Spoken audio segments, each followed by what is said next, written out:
Selamat siang di hari ini. Ya, hari ini kita streaming. Topik yang kita bahas hari ini adalah Scholar Islam setuju Ishak dikorbankan. Ya, ada beberapa penjelasan yang bisa kita temukan di dalam live streaming di YouTube oleh beberapa hamba Tuhan dan apologet, dan itu baik sekali. Tapi saya juga ingin untuk menampilkan dari perspektif yang berbeda bagi kita ya hari ini. Nah, oke teman-teman, sekarang kita lihat di judul kita ini, yaitu Scholar Islam setuju Ishak dikorbankan. Ya, kalau teman-teman yang lihat di di Facebook itu materinya bisa kelihatan teman-teman. Oke, mari kita mulai dulu dengan doa ya teman-teman. Tuhan berkati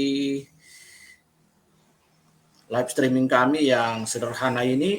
Kami berdoa supaya live streaming ini dapat menjadi berkat bagi orang lain.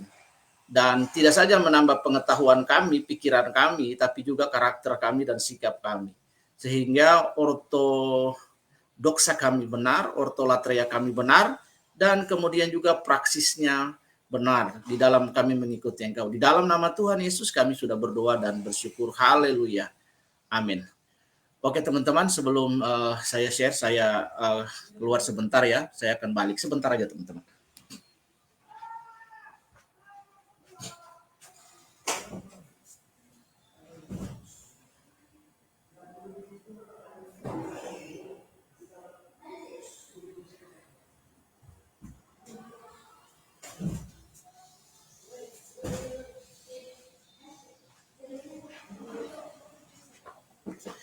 Oke, teman-teman, kita kembali lagi teman-teman. Ya, jadi hari ini teman-teman yang mau kunjungi Facebook saya di Elroy Israel Sipahelut, di situ teman-teman bisa lihat live streamingnya, bisa lihat materinya dengan jelas. Jadi kalau di TikTok teman-teman hanya bisa mendengarkan audio. Ya, oke.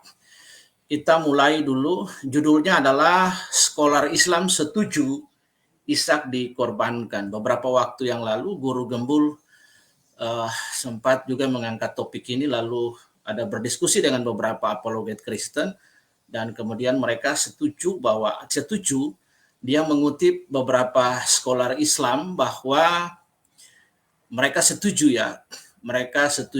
bahwa Ishak yang dikorbankan. Nah, sebelum kita jauh lebih baik, kita belajar lebih jauh. Kita lihat dulu beberapa aspek ya tentang figuritas daripada Ismail dan kemudian figuritas daripada Ishak, sehingga perbandingannya mereka ini kita bisa lihat dari aspek-aspek yang ada. Yang pertama, aspek ibu ya, aspek ibu Ismail, ibunya adalah Hagar ya. Hagar ini posisinya atau statunya itu adalah hamba. Ya, kemudian Ishak itu dari aspek ibu atau mother itu Sarah atau istri yang sah. Nah, di kemudian hari di dalam Jewish culture, dan ini terbawa sampai hari ini, adalah bagaimana seorang Yahudi dari jalur ibu itu juga posisinya very strongest position in the hierarchy family ya, di dalam keturunan Yahudi. Jadi sekalipun event orang Israel Hebrew itu mereka menganut sistem patriarkal ya, patrialistik, tetapi mereka sangat menghargai bagaimana posisi seorang Yahudi, keyahudiannya dia itu dari pihak ibunya. Dan ini dapat kita temukan dalam jejak literasi di Alkitab, bagaimana Paulus itu yang adalah seorang murid Gamaliel, seorang murid dari Gamaliel yang adalah orang tuanya adalah Rabi Hillel yang hidup pada zaman Yesus dengan Rabi Semaya, itu ada dua beit midrash. Itu Rasul Paulus itu posisinya dia adalah ibunya yang Yahudi dan bapaknya adalah Greek. Tapi kemudian dia bisa masuk di dalam beit midrash di situ. Menjadi rabi, murid daripada Gamaliel yang ayahnya adalah Hillel, rabi yang terkenal dengan rumahnya Beit Hillel dan Beit Semaya. Ada dua rumah pendidikan di situ yaitu Beit Hillel dan Beit Semaya, dan kemudian Beit Yesua. Yesus mengajar 12 murid dan juga Yesus mengajar 70 murid di situ. Jadi posisi ini sangat penting sekali. Jadi dari aspek ibu, Ismail adalah Hagar. Dari aspek dari Sarah adalah istri yang sah. Dan kemudian kita lihat aspek yang berikut adalah Ismail lahir dari inisiatif manusia, ya, inisiatif Sarah dan Abraham, ya, karena mereka memang tidak menunggu, ya, mereka disobedience juga kepada perintah Tuhan, dan akhirnya terjadilah di situ kelahiran Ismail. Tapi Ishak lahir because the promise of God, ya, Ishak lahir karena janji Allah, ya, the promises of God. Jadi ini saja sudah berbeda. Sesuatu yang lahir daripada inisiatif Allah, janji Allah, itu divine promises, berbeda dengan keinginan manusia, ya, keinginan inisiatif manusia. Sarah dan Abraham, mereka kompromi di situ, lalu kemudian mereka membuat deal, ya, antara suami istri, dan kemudian lahirlah Ismail.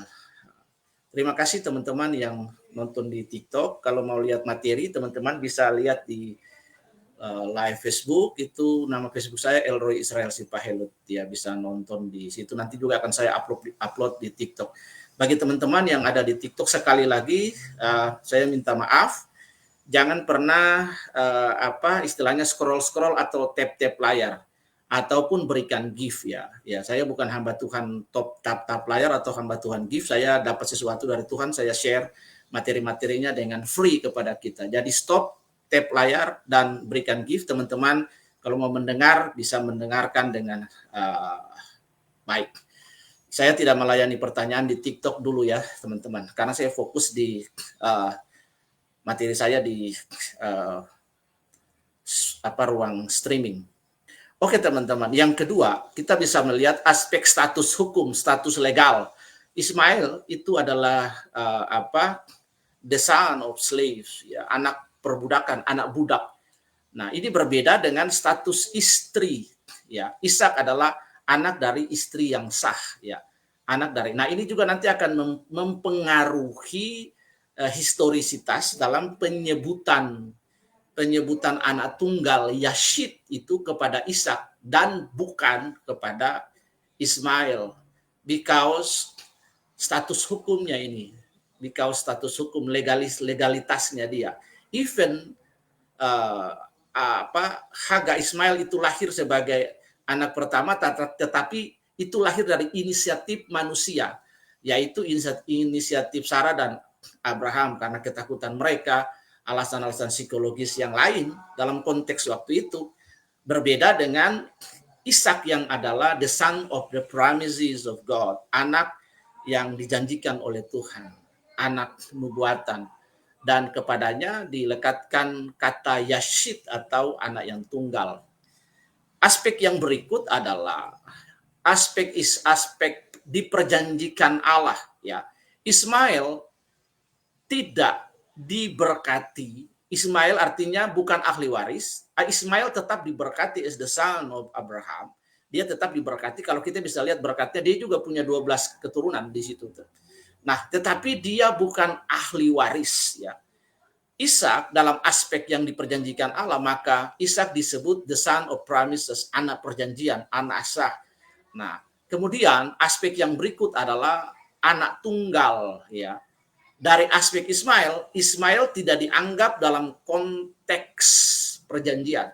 Bagi teman-teman yang di jalur sebelah, mereka menganggap bahwa Ismail adalah anak perjanjian. Nah, di dalam konteks teologi Kristen, the root of Hebrew kita menemukan bahwa secara teologis dan profetik, anak tunggal itu jatuh kepada Ishak. Jadi bukan kepada Ismail. Nah, ini kita melihat dulu dua aspeknya. Aspek ibu, Ismail adalah anak Hagar atau hamba, Ishak adalah istri sah. Aspek lahir dari kelahiran Ismail adalah inisiatif dari manusia, dan kemudian Ishak adalah anak perjanjian, the promise of God. Dan aspek hukum, Ismail adalah anak hamba, sehingga dia tidak mendapatkan warisan, heritage dari Abraham. Abraham memberkati dia, kemudian melepas dia pergi. Kalau kita baca Alkitab dalam kroniknya, kita akan menemukan bagaimana Hagar menemukan air, dan kemudian di situ terjadilah ada sebuah sebutan El Roi, dan kemudian dia kawin dengan perempuan-perempuan di Mesir dan lain sebagainya. Jadi status hukum Ishak adalah anak yang sah. Aspek dijanjikan Allah, Ismail diberkati tetapi bukan ahli waris. Ishak disebut anak perjanjian, adalah anak ahli waris. Dalam aspek anak tunggal, Ismail sekalipun dia adalah the firstborn, tapi aspeknya adalah dia lahir tidak dianggap karena dia tidak masuk dalam konteks perjanjian. Sementara Ishak secara teologis dan profetik dia adalah anak tunggal. Ya, nanti kata Ibrani untuk kata ini adalah Yashid. Nah, mari teman-teman kita bergerak dan kita melihat the next slide. Nah, ini the next slide kita lihat. Ya. Nah, teman-teman bisa lihat di sini ya. Anak tunggal menurut Alkitab, Ismail atau Ishak ini, teman-teman, ini merupakan sebuah pertanyaan hermeneutik yang klasik di antara perdebatan dua agama samawi yang besar between Christian dan Muslim. Ini karena mereka menyentuh beberapa aspek identitas ya, perjanjian Allah, dan kemudian juga mereka masuk kepada ranah tafsir hermeneutika kitab suci. Nah, mari kita lihat yang pertama supaya kita tidak gagal paham. Tadi aspek-aspeknya sudah kita lihat. Kita lihat yang pertama adalah definisi anak tunggal secara hermeneutik. Dalam bahasa Ibrani, istilah anak tunggal itu diterjemahkan dari kata yashid yang berarti the only one, satu-satunya, yang berarti juga beloved atau yang dikasihi. Kata lain juga bisa berarti hineni. Yang lainnya juga, pengertian yang lain juga itu berarti unik, ya. Unik, satu-satunya, the only one, beloved, hineni, dan unik. Mari kita lihat contoh kalimat yang paling kuat yang menjelaskan tentang anak tunggal yang menggunakan kata yashid ini adalah perintah Allah kepada Abraham, itu Kejadian 22 ayat 2. Alkitab berkata, ambillah anakmu yang tunggal itu yang engkau kasihi, yakni Ishak. Nah, dalam terjemahan baru, padahal Ismail sudah lahir terlebih dahulu. Jadi, mengapa Allah menyebut Ishak sebagai anak tunggal? Nah, ini kan sebuah pertanyaan, ini seringkali yang menjadi dasar argumen dari teman-teman di seberang ya. Teman-teman di seberang Muslim, mereka menyampaikan argumen ini. Padahal mereka tidak memahami ada aspek-aspek yang lain di dalam budaya, tradisi, dalam perjanjian, dalam budaya Ibrani waktu itu, dan bagaimana konteks yang ada waktu itu. Mereka just hanya berpikir karena Ismail yang lahir duluan, even the statue from his own mother itu adalah budak, mereka tetap menganggap bahwa Ismail adalah anak yang tunggal. Ya. Ismail memang lahir terlebih dahulu. Jadi mengapa Allah menyebut Ishak sebagai anak yang tunggal? Aspek-aspek yang tadi, aspek hukum, aspek perjanjian, dan lain-lain, itulah yang meneguhkan aspek Sarah sebagai istri yang sah. Itulah yang meneguhkan, dan akhirnya finalitasnya bahwa Ishak adalah anak yang tunggal, bukan Ismail anak yang tunggal. Even he was born as the firstborn, tetapi anak perjanjian itu yang unik, yang beloved, yang the only one, itu jatuhnya adalah kepada Ishak. Nah, kemudian kita lihat lagi dalam konteks Kejadian 22, kita melihat konteks linguistik, teologis, dan naratif Alkitab.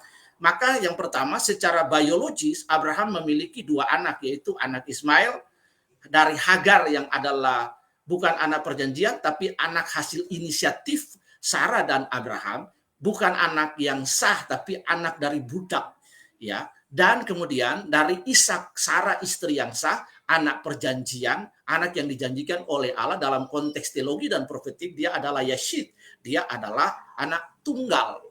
Nah, secara perjanjian atau the covenantal, Allah hanya menjanjikan keturunan yang akan menjadi ahli waris itu through Isaac, not Ismail. Nah, ini yang harus dipahami. Jadi Allah membuat perjanjian dengan Abraham kepada Ishak, bukan Ismail. Karena itu sekalipun dia lahir sebagai anak pertama, but Ismail is not the promised son. Dia bukan anak perjanjian. Ishak dianggap anak tunggal karena dia satu-satunya anak dari perjanjian. The beloved son. Yang nanti kalau kita lihat di dalam teologi perjanjian baru, itu ada relasi sintaktisnya, maka itu bisa merujuk kepada the typology of Jesus Christ. Jadi Ishak dianggap tunggal karena dia the only one, satu-satunya anak perjanjian. Ishak dianggap anak tunggal karena dia unik. Ishak dianggap anak tunggal karena aspek-aspek legalitas, aspek profetik, dan aspek teologis di situ. Jadi bukan satu-satunya anak secara literal. Nah, yang secara literal ini yang sering diperdebatkan oleh para scholar, bahkan diperdebatkan juga oleh banyak orang-orang Muslim bahwa Ismail is the only one son of Abraham. Nah, inilah yang letak kelirunya. Mereka memahami makna literal yang tertulis bahwa kalau Ismail itu dia lahir pertama, even dari Hagar, dia tetap the first son. It's very different. Sangat berbeda karena aspek-aspek yang saya udah jelasin di atas tadi. Nah, mari kita lihat beberapa pandangan para rabi sehingga kita juga punya perspektif dari Hebrew roots ya, teman-teman. Yang pertama, kita bisa melihat rabi yang terkenal dengan nama Rashi atau Rabi Shlomo Yitzhaki itu pada tahun 1040 dan 1105 bagaimana dia hidup pada era itu. Dalam tafsir Kejadian 22, Rashi menjelaskan bahwa kata Yechida itu artinya your only one. He is itu kata ganti orang pertama tunggal itu Ishak was the only one born to Sarah. Even though Abraham had another son Ismail, he is called only in the reverence to Sarah. Jadi artinya sekalipun Abraham punya anak yang lain Ismail, tetapi dia memanggil the only one yang ditujukan kepada Sarah.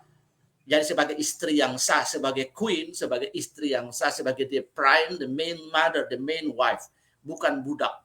Nah, Rashi menekankan bahwa anak tunggal di sini dimaksudkan sebagai anak Sarah, istri Abraham. Nah, kemudian kita bisa melihat lagi di dalam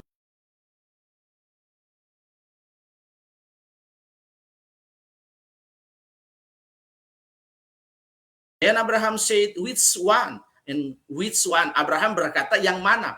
Because memang Abraham as a literal have two sons. Yang satu Ismail, yang lahir dari istri yang tidak sah, budak, ya, karena komprominya Abraham dengan Sarah lalu lahirlah dia.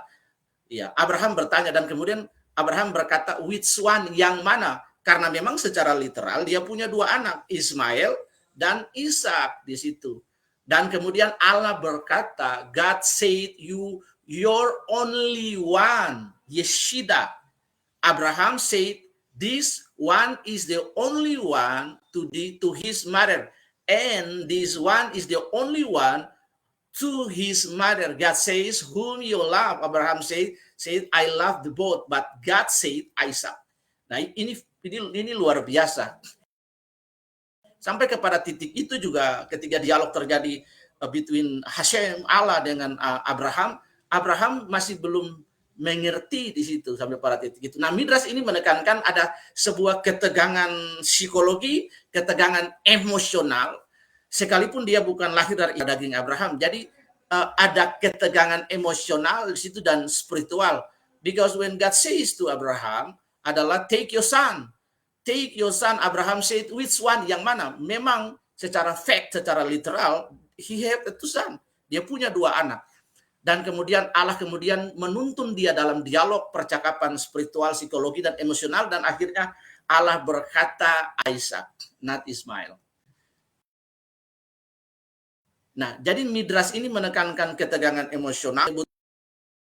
Ishak secara eksplisit, secara tegas, tidak abu-abu, tapi terang benderang, because dia adalah anak yang menjadi fokus kasih Abraham in the plan, the divine plan, di dalam rencana ilahi yang terjadi. Ada beberapa pandangan dan juga kita bisa lihat, salah satunya adalah, saya ambil satu aja, teman-teman bisa lihat di PowerPoint-nya yang saya share, itu dari Karl Barth, ya, Church Dogmatic. Barth mengatakan bahwa konsep anak tunggal itu selalu merujuk, ya, may refer to the personality of the Jesus Christ. Dan Isaac itu juga adalah tipologi dari Yesus Kristus.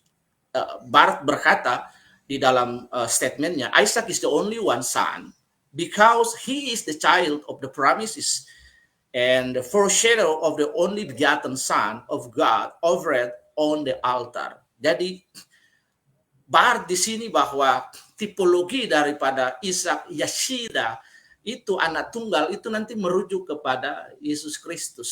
Wow, it's a very great. Jadi Barth membaca kisah Ishak sebagai sebuah prototipe penebusan, ya. Jadi the history of Isaac in the Mount of Moriah itu adalah the prototype of the redeemed of the Jesus Christ for all of us. Ya. Ada sebuah lagu yang saya suka sekali, teman-teman. Lagu itu dari sebuah grup musik, lagu rohani. You came from heaven to earth to show the way, from the earth to the cross, my debt to pay. Nah, seperti itu keren sekali lagu itu. Jadi ada sebuah timeline sejarah di situ, perjalanan, dan sebagai kisah Ishak itu sebagai sebuah prototipe redeemed, penebusan Yesus Kristus bagi kita yang akan digenapi dalam Kristus Yesus. Kita bisa baca dalam Yohanes 3 ayat 16 bahwa karena begitu besar kasih Allah akan dunia ini sehingga dia mengaruniakan anak yang tunggal supaya setiap orang yang percaya kepadanya tidak binasa melainkan memperoleh hidup yang kekal. Kita bisa baca juga narasi Alkitab di dalam Galatia pasal 3 ayat 14 bahwa oleh Abraham, berkat Abraham itu sampai kepada bangsa-bangsa melalui Tuhan Yesus Kristus. Itulah sebabnya bahwa Tuhan Yesus Kristus itu mati bagi manusia, oleh humankind. Jadi Tuhan Yesus itu bukan Tuhannya orang Kristen saja, tapi Tuhan seluruh umat manusia. Ya. Kita bisa lihat, kemudian kita bisa lihat beberapa point of view dari hermeneutics kita hari ini adalah Ishak adalah anak tunggal secara teologis, ya, bukan biologis, ya. Nah ini dia. Kalau biologis itu karena nafsu, karena perjanjian Abraham dengan Ishak, ya sudah, karena aku mandul yang nggak bisa melahirkan, ya sudah, kamu tiduri hambaku, tetapi nanti anak hasil hubungan kamu dengan Hagar itu akan jadi anak gitu. Jadi bagaimana anak budak itu ditimbang oleh Sarah dan anak budak itu ditimbang oleh Sarah, Ismail, tetapi pada sebuah momen Sarah dilecehkan secara psikologi oleh perilaku Hagar. Dia memandang rendah nyonyanya karena memang Tuhan belum membuka kandungan Sarah. Jadi they compromise. Jadi memang sangat it's difficult waiting for long time, menunggu untuk waktu lama waktunya Tuhan untuk supaya privacy itu terjadi, nubuatan itu terjadi. Nah itu dia. Kemudian kesimpulan yang kedua atau point of view dari short hermeneutic ini karena janji Allah dan kemudian status perjanjian yang tadi saya sudah jelaskan di atas tentang the aspect of Ismail and then Isaac. Bukan karena Abraham tidak punya anak yang lain. Kemudian kita bisa melihat bahwa the Rabbans menekankan Rabi perjanjian Sarah dengan Sarah sebagai sebuah konteks. Para teolog Kristen, salah satunya adalah Barth, itu melihatnya sebagai tipologi Kristus, anak tunggal yang akan dikorbankan untuk keselamatan di situ. Ya, kita bisa melihat dalam teks-teks Ibrani ini, itu di sini dikatakan Wayomer katsa et binka et yeshida asher afatsa et yitzhak Felek leka el eretz hamoria feha alaihu syam leola al akhad harim asyir omar eleha. Jadi, dan ia berfirman, ambillah sekarang anakmu yang tunggal yang kau kasihi, yakni Ishak, dan pergilah ke tanah Moria, dan persembahkan dia di sana sebagai korban bakaran pada salah satu gunung yang akan kukatakan kepadamu. Jadi kita bisa melihat secara leksikal, analisis leksikal, katanya di sini, arti kata, catatan kritikal kita adalah kata kachna. Kachna itu artinya ambil, tolong, sebuah permohonan yang halus, bentuk sopan. Jadi Allah tidak memaksa, Allah tidak mempus, Allah tidak memaksa dalam bentuk perintah order kepada Abraham, tapi Allah menguji, Allah meminta. Ingat, ketika Allah berurusan dengan manusia, itu Allah menggunakan bahasa antropomorfisme. Jadi Allah menggunakan bahasa dalam konteks Abraham waktu itu, Allah menggunakan bahasa Ibrani waktu itu ketika dia berbicara dengan berfirman kepada Abraham, teman-teman. Jadi Allah tidak berbicara dengan bahasa yang asing. Allah datang kepada kita, Allah berbicara dalam bahasa antropomorfisme, dalam bahasa kita. Dalam hal ini peristiwa ini terjadi di Israel. Jadi Allah berbicara dalam bahasa mereka di sana.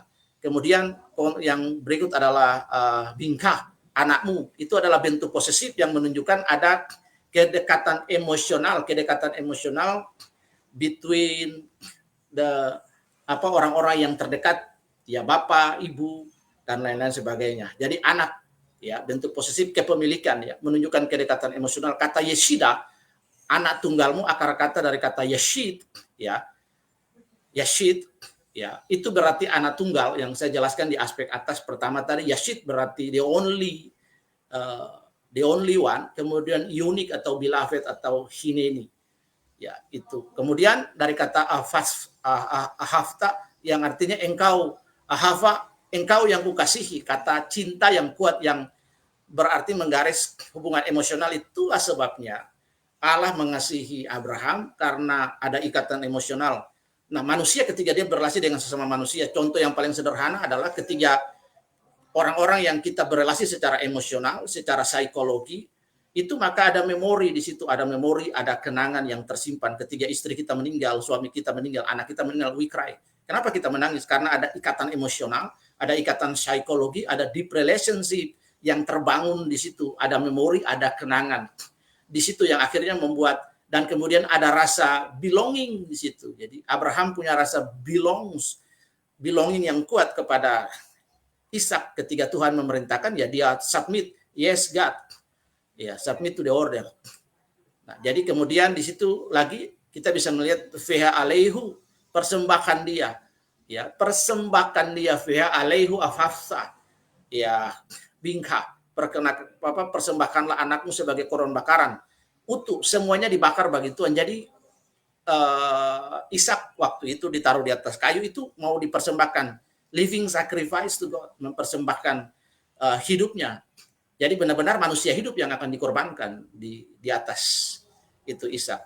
Nah, jadi di sini kita melihat, kemudian teman-teman kita melihat di PowerPoint itu ada struktur retoris, ya. Allah menyusun kalimat secara bertahap dari yang umum ke yang spesifik, lalu kemudian Allah mengunci dengan klimaks emosional. Wow, ini sangat luar biasa. Nah, hal seperti ini juga yang digunakan Yeshua HaMashiach, Tuhan Yesus Kristus, ketika dia berdiskusi secara psikologi, secara emosional itu dengan Petrus, ya. Dia bertanya sampai 3 kali, secara umum dia menjelaskan, lalu dia berkata, baru yang terakhir dia menembak sebuah anagram, menancap di jidatnya Petrus, dan akhirnya Petrus menangis di situ. Dia berkata pertama, anakmu, secara umum. Makanya di atas tadi saya jelaskan, ketika Allah berkata, take your son, ya, which one God, secara umum, which one, anakmu, ya, which one, anak yang mana, anak yang tunggal, yang kau kasihi, ya, itu merujuknya kepada Ishak. Nah, ini menciptakan ketegangan dramatis yang emosional secara luar biasa. Beberapa rabi menafsirkan ini sebagai cara Allah mengajak Abraham to realize betapa besar pengorbanan yang diminta, just to try him. Ya, Allah mengujinya dia, karena kalau kita lihat dari panggilan Abraham, yang Abraham tidak tahu siapa itu Allah, but God come to him and call him. And suddenly he submit and obey. Dan kemudian dia mengikuti Tuhan. Nah, di situ. Jadi karena itu dua hal inilah yang diperhitungkan Allah sebagai ketaatan. Itulah makanya dia disebut Bapa orang beriman. Ya, faith always have a deep relationship with submit and obey to the rule, to the word of God. Jadi iman itu selalu berkaitan dengan ketaatan. Tidak ada cara yang lain untuk kita show our faith. Nah, kemudian kita bisa melihat di sini kutipan langsung tadi sudah di atas ya, teman-teman, kita lihat. Nah,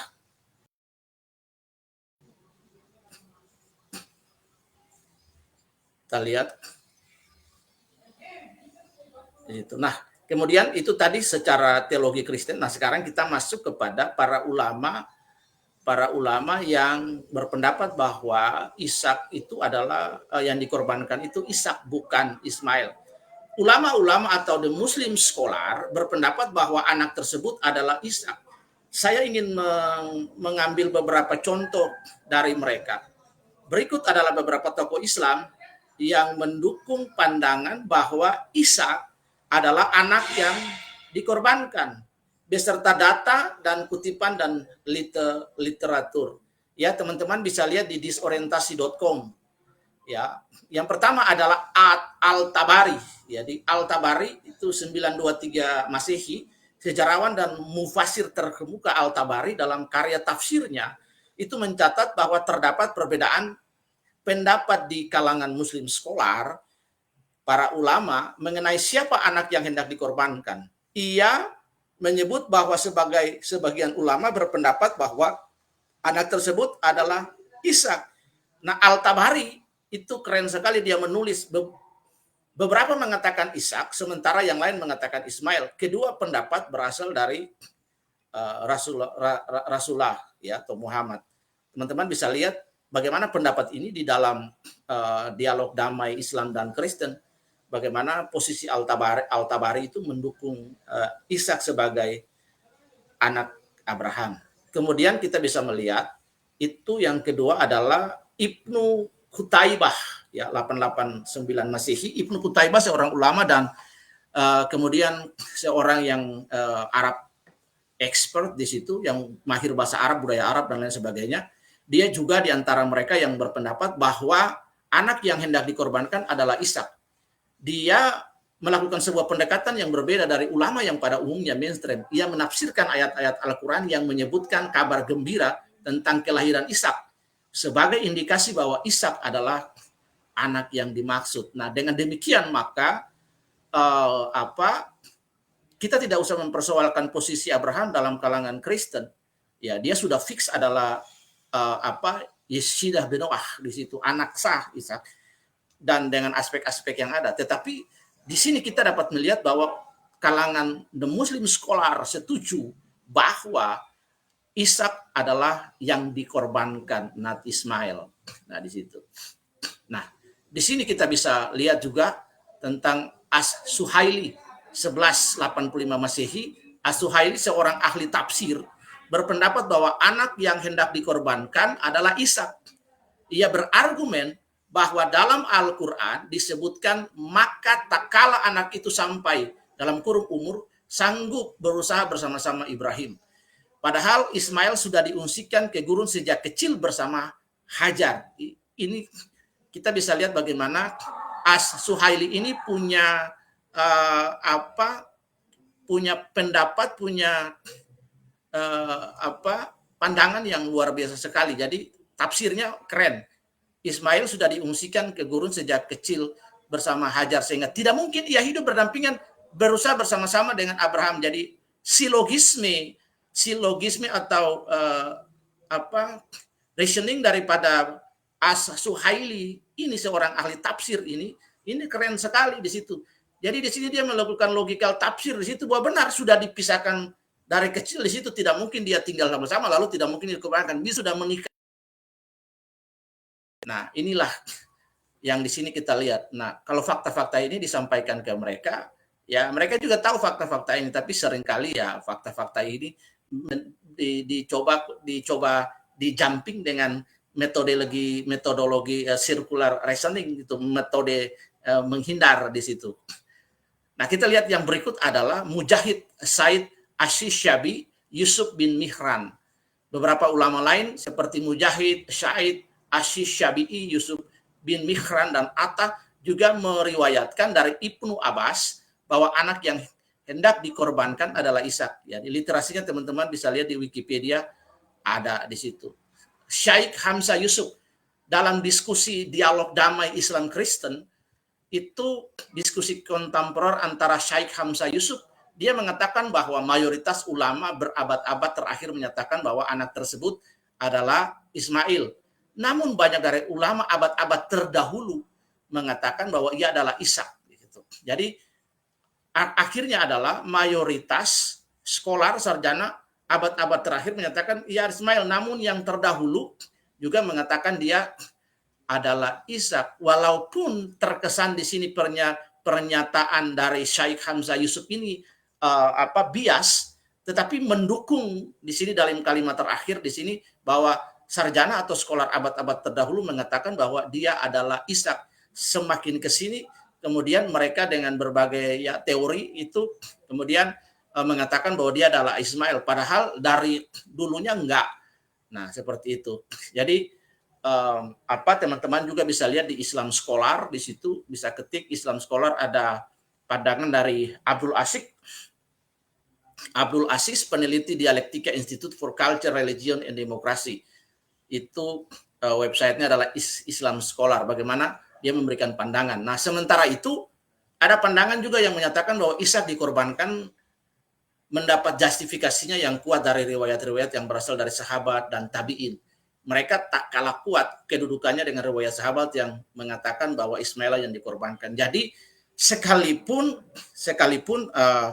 Islam itu hadir 610 tahun setelah Kristen, 600 tahun atau 6 abad lebih itu, tetapi di sini dan sumber-sumber mereka berbeda dengan sumber-sumber Kristen, tetapi penjelasan mereka dan ulama mereka itu, dan ulama-ulama para sahabat dan tabiin juga itu mendukung posisi Ishak sebagai anak tunggal. Dengan demikian maka kekristenan memiliki superioritas bukti, fakta, dan data yang tidak bisa terbantahkan secara literasi, secara arkeolog, secara hal apapun. Kekristenan unggul dalam all the dimension, dalam secara sejarah, arkeolog, sejarah bisa dilakukan dekonstruksi, rekonstruksi sejarah, data sezaman, dan lain. Arkeologi membuktikan juga, banyak sumber-sumber membuktikan. Jadi kekristenan is a very strongest, fulfilled with evidence. Kapan saja dibutuhkan, kekristenan akan menjawab dengan luar biasa. Nah, inilah sehingga kita bisa melihat juga di sini para sahabat dan tabiin yang mendukung bahwa Ishaklah yang dikorbankan. Ini diantaranya ialah Abdullah bin Abbas, Abdullah bin Umar, Abdullah bin Mas'ud, Abbas bin Abdul Muthalib, Ali bin Abi Talib, dan Umar bin Al-Khattab. Dan dari kalangan tabiin ada Masruq, Ikrimah, Ibnu Sabit, Abi Masyarah, dan lain-lain. Jadi, nah teman-teman, saya kasih blog di sini tulisannya, paling tidak adanya sosok Umar bin Al-Khattab dan Ali bin Abi Talib, dan ditambah lagi dengan Ibnu Umar yang disebut sebagai ulama yang banyak meriwayatkan hadis, menjadi penguat bagi yang berpandangan bahwa Ishaklah yang justru dikorbankan, bukan Ismail. Jadi mereka ini bukan orang sembarangan, mereka tokoh-tokoh Islam besar, skolar besar yang mendukung pandangan bahwa Ishaklah yang dikorbankan, bukan Ismail. Nah, Ibnu Abbas memiliki dua versi riwayat yang juga bahwa Ishaklah yang dikorbankan, teman-teman. Nah, ini ada tulisan Arab, saya nggak baca, biar aja. Nah, teman-teman lihat. Jadi Ishaklah yang menjadi lahola atau korban bakaran. Kemudian tidak jadi dikorbankan dan diganti oleh malaikat dengan hasye atau domba jantan yang bertanduk. Ya. Jadi inilah yang teman-teman yang kita belajar hari ini, sehingga ini dapat menolong perspektif kita ketika kita berhadapan dengan pandangan-pandangan di luar Kristen yang mencoba untuk menyampaikan perspektif dan narasi mereka yang memang narasinya tidak kuat ya. Kekristenan full kaya dengan bukti dan lain sebagainya. Kekristenan sungguh luar biasa. Jadi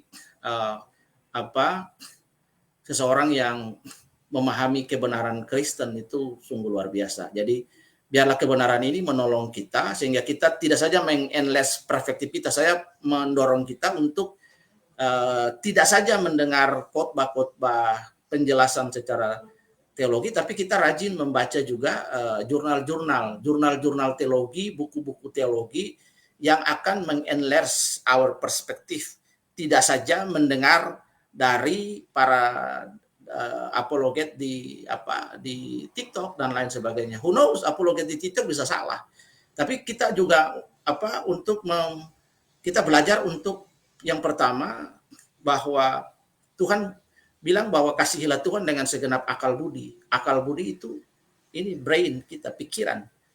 Jadi kebanyakan orang bilang iman tidak berkaitan dengan akal budi. Tuhan bilang dalam Kejadian 1:26, Elohim asa amar seleb, baiklah kita menjadikan manusia serupa gambar kita. There is the many divine potential God put in our mind, dalam pikiran kita. Jadi kalau kita nggak punya pengetahuan, kita nggak menggunakan rasio kita nggak menggunakan penalaran deduktif kita sama dengan binatang. Binatang itu hanya punya insting. Ya, Tuhan kasih kita potensi, makanya dengan pemikiran inilah kita gunakan untuk memuliakan Tuhan. Tapi kita tidak takluk kepada isminya. Ya, bukan takluk kepada ismi. Kita menggunakan logika kita dengan baik, karena logika, rasio itu juga ditebus oleh Tuhan. Kalau Paulus itu tidak bertobat, kalau Paulus itu bukan orang pintar, dia tidak bisa merumuskan ajaran-ajaran Tuhan Yesus dan menjadi pokok-pokok ajaran Kristen. Justru karena Paulus pintar, Tuhan memakai dia untuk bisa menulis, membuat rumusan-rumusan yang hebat dalam kitab Roma itu. Nah, sebagai the Book of Doctrine, itu luar biasa, teman-teman. Jadi Tuhan bilang kita kasihilah Tuhan Allah dengan segenap akal budi. Akal budi itu knowledge, pikiran. Knows ini perlu diisi dengan knowledge, dengan pengetahuan. Sebab kalau kita nggak bisa baca, kita nggak bisa ngerti, kita nggak bisa menjelaskan teologi kepada orang. Ya, kita nggak bisa menjelaskan Tuhan yang kita sembah kepada orang. Kita tidak bisa menjelaskan Yesus Kristus yang kita percaya, yang kita imani kepada orang lain yang menuntut pertanggungjawaban kita. Jika kita tidak memenuhi knowledge kita, our brain kita dengan the knowledge about God. Ini yang penting sekali. Teologi perlu untuk supaya kita berpikir tertib, teratur, sistematika, runut, logis. Tapi juga yang penting adalah bagaimana hati kita. Kita punya teologi yang baik, lalu teologi itu akan mempengaruhi karakter, sifat, attitude kita dalam pelayanan. Dan kemudian dalam praktikalnya, kita menjadi orang-orang Kristen yang benar dalam hidup. Jadi secara ortodoksa punya ajaran yang lurus, ajaran yang benar, ibadahnya juga ketika pengertiannya benar, understanding benar, prakteknya benar, maka hasilnya juga benar. Mari orang-orang Kristen rajin belajar, penuhi pikiran kita, rajin baca jurnal, baca buku, baca Alkitab, dengarkan para teolog-teolog hebat seperti Bapak Dr. Bambang Nursena, Pak Dr. Estra Soru, Pak Deki Gadas, Verbum Veritatis, MYM, yang kebenaran-kebenaran praktis yang akan menolong kita punya world review yang bagus seperti Andre Tunggal, dan lain-lain sebagainya. Apologet yang hebat seperti Christian Prince, dan kemudian dengan Edis TV ya. Saya suka dia, kita berdoa supaya Tuhan pakai dia lebih lagi. Nah, kita dengarkan itu, lalu kita tidak saja mendengarkan mereka, kita juga mengimbanginya dengan membaca buku, literasi.